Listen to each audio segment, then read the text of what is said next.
আসসালামু আলাইকুম। বৈষম্য বিরোধী ছাত্র আন্দোলনের শিক্ষার্থীরাই বা ছাত্ররাই যে শেষ কথা নয় তা প্রমাণ করে দিয়েছে রাজধানীর মাইলস্টোন স্কুল অ্যান্ড কলেজের শিক্ষার্থীরা।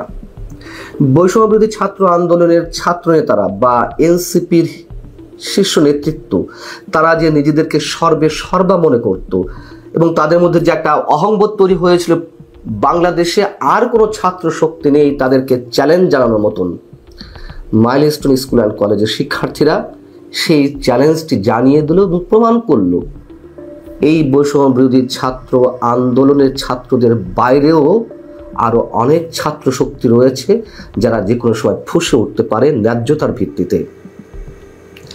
অন্তর্বর্তী সরকারের বিরুদ্ধে গত এক বছর যারা নিশ্চুপ ছিলেন, অবজার্ভ করছিলেন সবকিছু, তারা এখন মুখ খুলতে শুরু করেছেন।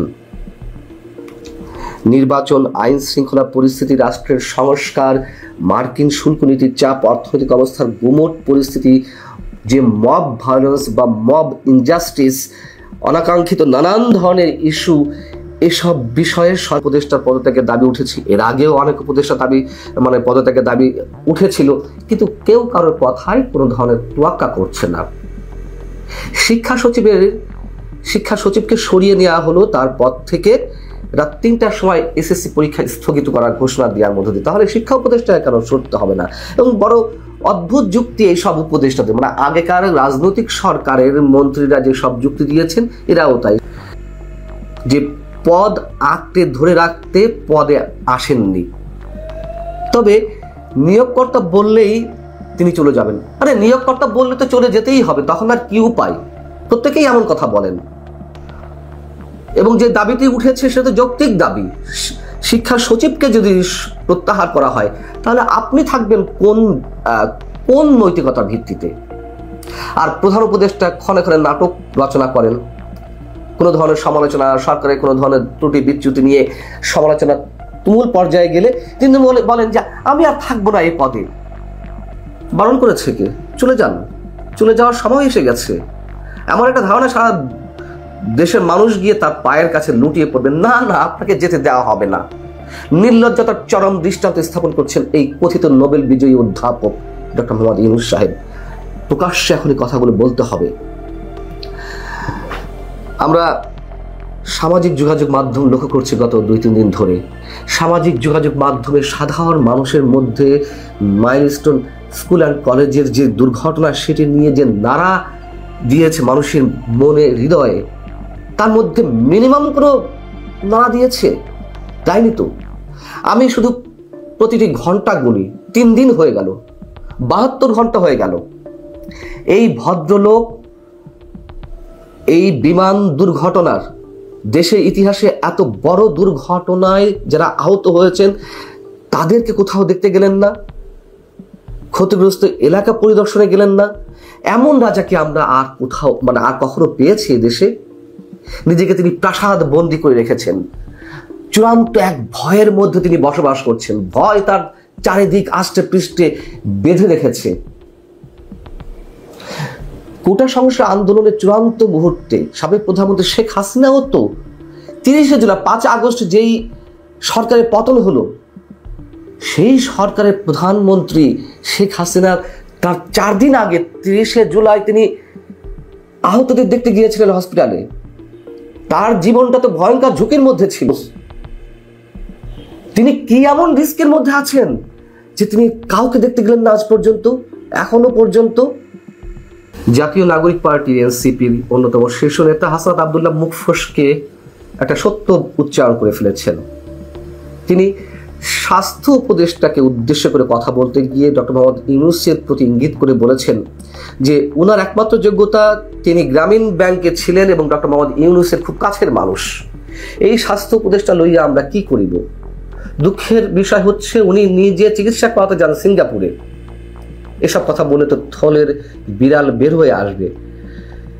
এই যে মাইলস্টোন স্কুল অ্যান্ড কলেজের ভয়ঙ্কর দুর্ঘটনা, এই বিষয়ে তার কোনো রোল আপনারা দেখেছেন? অর্থাৎ স্বজনপ্রীতি, ডক্টর মোহাম্মদ ইউনূসের দুর্নীতি, তার উপদেষ্টা পরিষদে যারা রয়েছেন তাদের অধিকাংশের বিরুদ্ধে একের পর এক যে দুর্নীতির অভিযোগ, সরকার পরিচালনা, রাষ্ট্র পরিচালনায় যে চরম ব্যর্থতার পরিচয় আমরা গত 1 বছর ধরে পাচ্ছি। এরপরেও ডক্টর মোহাম্মদ ইউনূস নিজেকে আন্তর্জাতিক খেলোয়াড় বলে দাবি করেন। যতই আন্তর্জাতিক খেলোয়াড় বলে দাবি করুন না কেন, যতই পরাশক্তিগুলো আপনার পিছে থাকুক না কেন, মানুষ যখন ফুঁসে উঠবে তখন কেউই পালানোর পথ খুঁজে পায় না। এবং এই যে হাসনাত আব্দুল্লাহ যে কথাগুলো বললেন, আপনাদের কি মনে হয় যে এগুলো আসলেই তারা বিরোধিতা করছে সরকারের?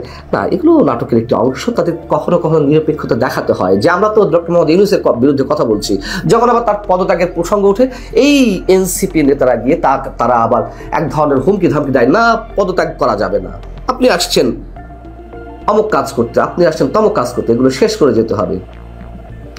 কি যে এক গ্যারাকলে পড়েছি আমরা দেখছি মানুষ এখন প্রকাশ্যে মুখ খুলতে শুরু করেছে। অন্তত যাদের দিকে আমরা চেয়েছিলাম এতদিন মুখে কুলুপ পেটেছিলেন, এখন তারা কথা বলছেন। সিপিডির সম্মানিত যে ফেলো দেবপ্রিয় ভট্টাচার্য, বাংলাদেশের অন্যতম অর্থনীতিবিদ, তিনি রাজধানীতে একটি অনুষ্ঠানে যে মন্তব্য করেছেন তা হচ্ছে এরকম: সরকারের কোনো নৈতিক অবস্থান পরিষ্কার করা নেই। এখন মোটামুটি পরিষ্কার হয়েছে যে আমরা সরকার বলতে যাদের দেখি আনুষ্ঠানিকভাবে আসলে তার ভেতরেও আরেকটি সরকার রয়েছে। চরম বাস্তবতা সম্পন্ন একটা কথা। তিনি বলছেন এটা এখন আর কোনো গোপন বিষয় নয়, এটা সবার কাছেই প্রকাশ্য। অধ্যাপক দিলারা চৌধুরী, রাষ্ট্রবিজ্ঞানী, তিনি বলছেন আমরা জাতীয় সংকটে পড়েছি। বাইরের দেশে হস্তক্ষেপ, অর্থনীতি, শিক্ষা, স্বাস্থ্য, ক্লাসরুমে ছেলেদের ফিরে না যাওয়া, এসব সংকট অত্যন্ত ঘনীভূত। অর্থনীতিবিদ মাহা মির্জা, তিনি বলছেন সরকারের সঙ্গে দ্বিমত করলে আওয়ামী লীগের নেতা কর্মীরা তাদের সভানেত্রীর প্রতি প্রদর্শন করেন। আর দ্বিতীয়ত আওয়ামী বিরোধী শক্তি যারা আছে তারা ঠাট্টা করে বলেন, ওই যে তোদের আপা, তোদের ছেড়ে চলে গেছে, তোরা সবাই মরে যাচ্ছিস, মামলা খাচ্ছিস, মোকদ্দমা খাচ্ছিস, লাথি গুঁতো, তোদের জীবন তছনছ হয়ে যাচ্ছে। আর আপা ওখানে গিয়ে রাজনৈতিক মেহমান হয়ে সেই রাজার হালে রাজস্বিক ভোগবিলাস তিনি করছেন। আর ওখানে বসে বসে মাঝে মাঝে বক্তৃতা দিয়ে, বিবৃতি দিয়ে, কথা বলে তোদের জীবনকে একেবারে শেষ করে দিয়েছে। আর কতকাল তোরা আপার আশায় থাকবি? আপা আর আসবে না, আপা আর বাংলাদেশে কোনোদিন আসবে না, সম্ভব না। এখন আপা বাংলাদেশে আসবেন নাকি আসবেন না, এটি নিয়ে আলোচনা করব। আর দ্বিতীয়ত আপার যে দল, যে দলের তিনি সভানেত্রী, আওয়ামী লীগ, সে আওয়ামী লীগ বাংলাদেশের রাজনীতিতে থাকবে কি থাকবে না, এটি নিয়ে আলোচনা করব। এই বিষয়গুলো বোঝার জন্য গত কয়েকদিনে আপনি যদি রাজনীতির মেরুকরণ দেখেন, সেখানে স্পষ্টভাবে দেখবেন যে বাংলাদেশের ধর্মীয় যে সংগঠনগুলো রয়েছে মোরালেস সবাই একটি ছাতার তলে ঐক্যবদ্ধ হয়ে গেছে। দু একটি রাজনৈতিক দল বিচ্ছিন্নভাবে আলাদা আছে, কেউ কেউ বিএনপির সঙ্গে সম্পর্ক বজায় রাখছে, কিন্তু তলে তলে সবাই জামাতের নেতৃত্বে মোটামুটি ঐক্যবদ্ধ হয়ে গেছে। এবং পুরো এই যে ইসলামিক ফোর্স বা শক্তিটি তাদের মধ্যমণি হয়ে নয়, ঠিক একেবারে সম্মুখ সারিতে, যাকে বলা হয় একটা গাড়ির সামনে যে ইঞ্জিন থাকে সেই ইঞ্জিন রূপে, বা একটা গাড়ির সামনে যেভাবে ঘোড়া থাকে ঠিক সেইভাবে হর্স পাওয়ার রূপে বা ইঞ্জিন পাওয়ার রূপে এনসিপির যে তরুণ নেতৃবৃন্দ তারা সারা বাংলাদেশ চষে বেড়াচ্ছে। এবং তাদের যে অনুষ্ঠানগুলো হচ্ছে বিভিন্ন জায়গাতে, গোপালগঞ্জের বিচ্ছিন্ন ঘটনা আর কক্সবাজারের ঘটনা বাদ দিলে সব জায়গাতে আপনারা দেখতে পাবেন যে গত 11 মাসে যে সফলতা তারা দেখাতে পারেনি সেই সফলতা তারা দেখাচ্ছে। অর্থাৎ সেখানে লোকজন হুমড়ি খেয়ে পড়ছে, আর ছাত্র নেতারা সেখানে খুবই বলিষ্ঠ ভাষায় কথা বলছে, বিএনপিকে সমালোচনা করছে, আওয়ামী লীগ অর্থাৎ ফ্যাসিবাদ তাদের 14 গোষ্ঠী ধুয়ে দিচ্ছে। এর মধ্যে যে কথা শোনা যাচ্ছিল যে সেনাবাহিনীর সঙ্গে ডক্টর মোহাম্মদ ইউনূসের যে দূরত্ব, সেই দূরত্ব বাড়ছে, কিন্তু সম্প্রতি দেখা গেল যে ডক্টর মোহাম্মদ ইউনূস ক্যান্টনমেন্টে গিয়েছেন এবং একটি অনুষ্ঠানে সেনাবাহিনীর ঊর্ধ্বতন কর্মকর্তাদের সঙ্গে তিনি বৈঠক করেছেন বা ছবি তুলেছেন। তো এটা এই মুহূর্তে খুবই ইঙ্গিতপূর্ণ ঘটনা। আর দ্বিতীয়ত গোপালগঞ্জের ঘটনায় যারা গুলি করেছে, বলা হয়ে থাকে যে তারা সবাই সেনাবাহিনীর সদস্য, অর্থাৎ সেনাবাহিনী গুলি করেছে বা তাদেরকে দিয়ে করানো হয়েছে, এবং সেই গুলির যে ফলাফল ভবিষ্যতে সেনাবাহিনীর পক্ষে যাবে না বিপক্ষে যাবে, দেশের ভিতরে এটার নেতিবাচক কি প্রতিক্রিয়া হবে, দেশের বাইরে কি হবে, এ সকল নিয়ে যখন আলাপ আলোচনা হচ্ছে, ঠিক সেই সময়টিতে জামাতের একটা মহা সম্মেলন হয়ে গেল। বলা হয়ে থাকে কম করে হলো 10 লক্ষ লোক এখানে হাজির হয়েছে। তো জামাতের এখানে 10 লক্ষ লোক হাজির হয়েছে। এর আগে যারা করেছিলেন, অর্থাৎ খুব একেবারে অলানে ছাড়েন, তারা একটি সমাবেশ আয়োজন করেছিলেন চরমনার পীর সাহেব, তাদের অনুষ্ঠান অনেক বড় হয়েছিল, 5-6 লাখ লোক তো হবেই, সেখানে একদম কানায় কানায় পূর্ণ হয়ে গিয়েছিল। এবং এই দুটো অনুষ্ঠানই ইসলামী দলগুলো এবং অন্যান্য ছোট ছোট যে রাজনৈতিক দলগুলো রয়েছে তারা সেখানে অংশগ্রহণ করেছেন।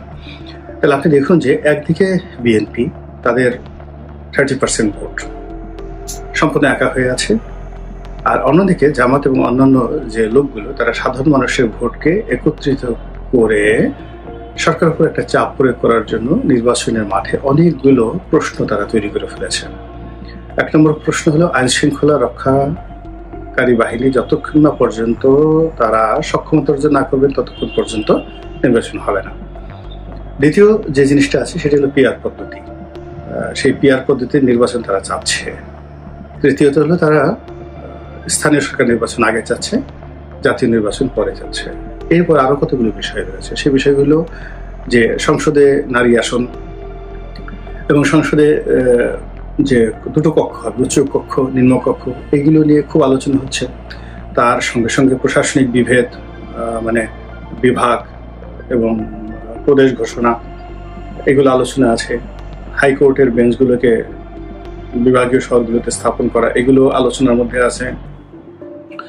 এবং সবচেয়ে বড় আলোচনা হলো জুলাই সনদ। এই জুলাই মাসের মধ্যেই জুলাই সনদ ঘোষণা করার জন্য সর্বোচ্চ চেষ্টা করা হবে, এবং জুলাই সনদ সঙ্গত কারণে এই সরকারকে এম্পাওয়ার্ড করবে, এনসিপিকে এম্পাওয়ার্ড করবে, এবং সমস্ত ক্ষমতা তাদের হাতে কুক্ষিগত হবে, এবং তাদের যত কর্মকাণ্ড আজকে পর্যন্ত রয়েছে সেগুলোতে ইমিউনিটি দেওয়া হবে। এবং সেক্ষেত্রে সংবিধান সংশোধন করা থেকে শুরু করে আরো নানা রকম প্রস্তাবনা দেওয়া হয়েছে। তো বোঝার চেষ্টা করুন যে যা কিছু করার চেষ্টা করা হচ্ছে, এতে করে আগামী যে 2 সপ্তাহের মধ্যে বা 3 সপ্তাহের মধ্যে, আগস্ট মাসের 10 তারিখের মধ্যে পুরো বাংলাদেশ উত্তাল অস্থির হয়ে পড়বে, কোনো পরিস্থিতি কারো নিয়ন্ত্রণে থাকবে না, এবং চারিদিকে একটা শূন্যতা তৈরি হবে। সেই শূন্যতা অলমোস্ট সারা বাংলাদেশের যে ভোটের বাজার, সেই ভোটের বাজারকে ছিন্ন বিচ্ছিন্ন করে দেবে। প্রথমত আওয়ামী লীগের যে 35% ভোট রয়েছে, তার সহযোগীদেরকে নিয়ে এই ভোটের সংখ্যা আরো অনেক বেশি।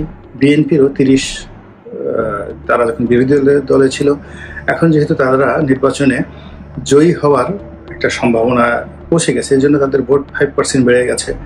আওয়ামী লীগের ভোট 5% ধরে নেন কমে গেছে, তাহলে আওয়ামী লীগের ভোট 35 থেকে 30-এ নেমে এসেছে, আর এদের ভোট 30 থেকে 35-এ চলে এসেছে। এটি সাধারণত এই দুটো দলে আমরা ভোটের সমীকরণ 1991 থেকে আজ অবধি দেখে আসছি।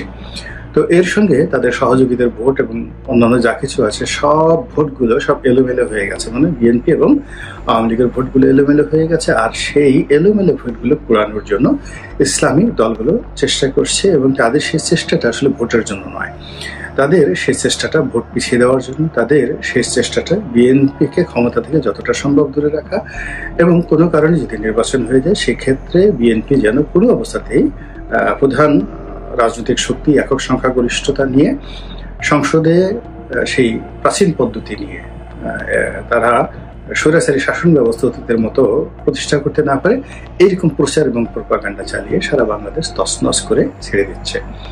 এবং এরকম যখন একটা ভ্যাকুয়াম তৈরি হয়, সেই ভ্যাকুয়ামের মধ্যে আওয়ামী লীগের ফিরে আসার যথেষ্ট আতঙ্ক থাকে। সেক্ষেত্রে আওয়ামী লীগের রাজনীতিতে পুনর্বাসিত হওয়ার যথেষ্ট সুযোগ থাকে, এবং এরকম একটা পরিস্থিতি যদি তৈরি হয়ে যায় তাহলে সেক্ষেত্রে আওয়ামী লীগকে স্পেস করে দেওয়ার জন্য দেশের যে কোনো, এই যে দুটো পরস্পর বিরুদ্ধে রাজনৈতিক শক্তি রয়েছে, তারা যে কোনো একটা গ্রুপ অগ্রগামী হয়ে আওয়ামী লীগকে সামনে নিয়ে আসতে পারে, এটাই একেবারে স্বাভাবিক। This is one.